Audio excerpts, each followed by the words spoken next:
And now to the Caribbean, where Secretary of State Marco Rubio has strongly warned Venezuela against its intentions for its oil-rich neighbor, Guyana. As part of his three-nation tour of the Caribbean, Secretary Rubio arrived in Guyana on Thursday and met with President Irfaan Ali in Georgetown. Now, during their joint press conference, Rubio warned any Venezuelan attack on Guyana would result in severe consequences for Caracas. It would be a very bad day for the Venezuelan regime if they were to attack Guyana or attack ExxonMobil or anything like it. It would be a very bad day, a very bad week for them, and it would not end well for them.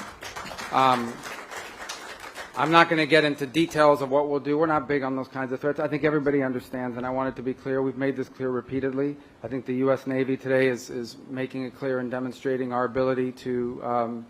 We have a big Navy, and it can get almost anywhere. It can get anywhere in the world. We have commitments that exist today with Guyana. We want to build on those, expand on those. America's top diplomat also called Venezuela a narco-trafficking regime and criticized its long-standing territorial claims on the Essequibo region. Sometimes crime is attracted by prosperity and targets prosperity, and the other are regional threats. The regional threats based on illegitimate territorial claims by a narco-trafficking regime. And I want to be frank, and I've said this during my time as a senator, and I have full confidence in saying it now as the Secretary of State. There will be consequences for adventurism. There will be consequences for aggressive actions.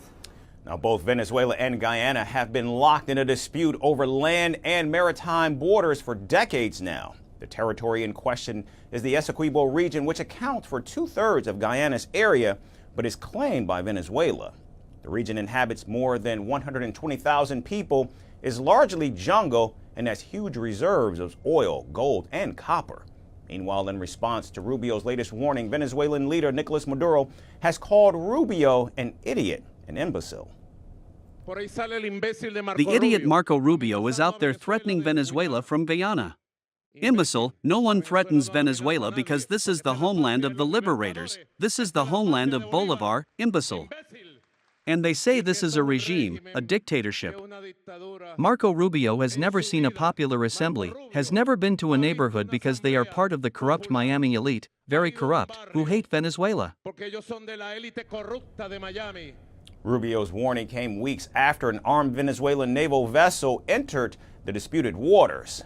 Georgetown denounced the incursion, and the Trump administration echoed Guyanese President Ali's concerns. Any Venezuelan attack in the Essequibo region significantly worries the United States, as Texas-based ExxonMobil is developing a mammoth oil deposit in the region. The American Oil and Gas Corporation discovered large reserves off Guyana in 2015, making it one of the world's fastest-growing economies. In 2018, Guyana asked the International Court of Justice to rule on the territorial dispute, but Venezuela's disputes have continued to delay a decision so far. In December of 2023, Maduro met Ali, and the two leaders agreed to avoid military force against each other. However, just 4 months after their meeting, Venezuela passed a law annexing Essequibo as a new state, further escalating the border tensions with Guyana. Greeting you with aloha and namaste. I love India. Presence, occupation of a territory by another country pertains to India. What we saw in Kashmir.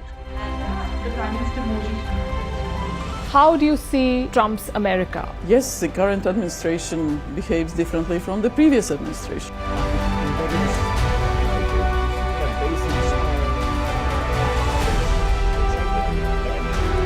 Are you saying that there are foreign powers who are trying to bring down the current government in Syria? Exactly. Bluntly, Iran, maybe Russia too.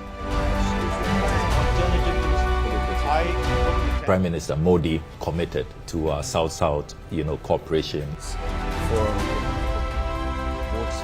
Not over 50%. Is Ukraine prepared to pay the price for that peace? No compromises at the cost of territorial integrity and sovereignty.